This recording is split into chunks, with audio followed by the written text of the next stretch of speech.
Kunlarning birida men Minecraftga kirdim va menga qandaydir SMS keldi. Bu SMS sizga yangi mod qo'shildi degan. Va men o'ylab qaradim va mening skinim yo'q edi va akkauntim ham. Va birdan skinim paydo bo'ldi. Va men modni tekshirib ko'rmoqchi bo'ldim. Va men sirazi karta yaratdim. Bu kartaga o'sha modni qo'shmoqchi bo'ldim. Va menda 3 xil mod turgan edi.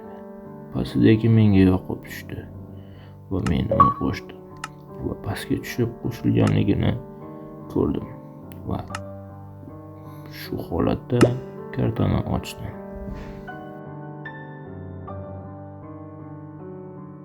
Meni qandaydir zonadan spam qildi va bu kartada birdan tuman hosil bo'ldi va men cho'chidim va menga bir opa gapirayotgan edi.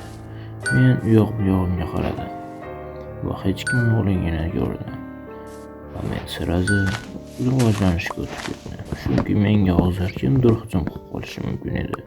Tezroq taxtani sindirdim va men endi bolta bilan kirka yasashim kerak edi va men ularni yasadim va biroz taxta chopib oldim.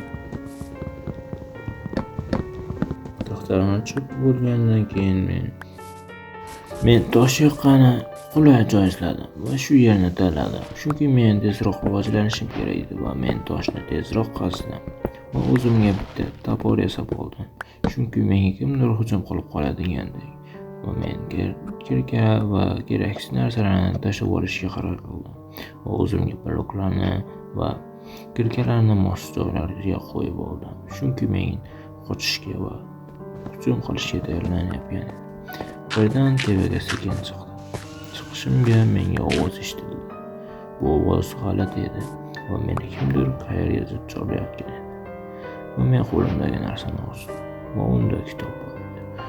Kitobni ko'rib g'alati bo'ldim va uni varaqlamoqchi bo'ldim va u varaqlandi. Bu holatda men g'alati shokka tushdim va uni varaqladim. Bu g'alati narsa edi va bu ham va men kitobni varaqlashni boshladim va bu yerda g'alati bosslar borligini bildim va boss emas, arvohligini tushundim va men uni varaqlashni davom etdim. Varaqladim. Bu kitob xuddi tugamaydigandek va men uni tezroq varaqladim, chunki bu tugamayotgan edi va men birdan kitobni oldim va rugzagimga soldim va radioni ochdim.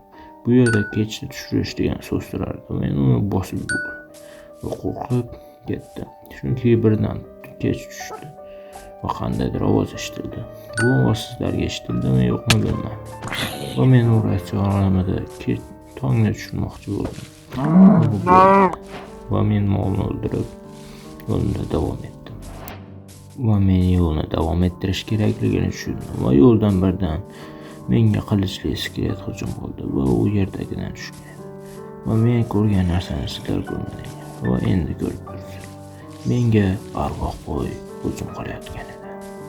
Bu holatda men shokka tushdim va unga poylab qarashni afzal ko'rdim.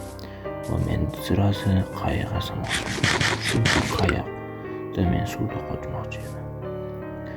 Va men verstakni qo'yib qayiqni yasadim va u kelib bo'lgan edi.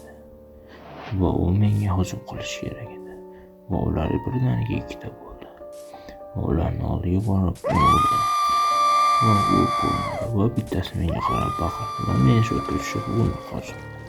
Ketayotib men bir narsaga ko'zim tushdi. U qayiq edi.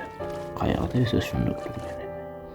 Men uni oldiga borishim kerakligini tushundim va menga ular patarka bermoqchiligini bilganimdan keyin unga o'tirish niyatim bo'ldi va unga o'tirdim.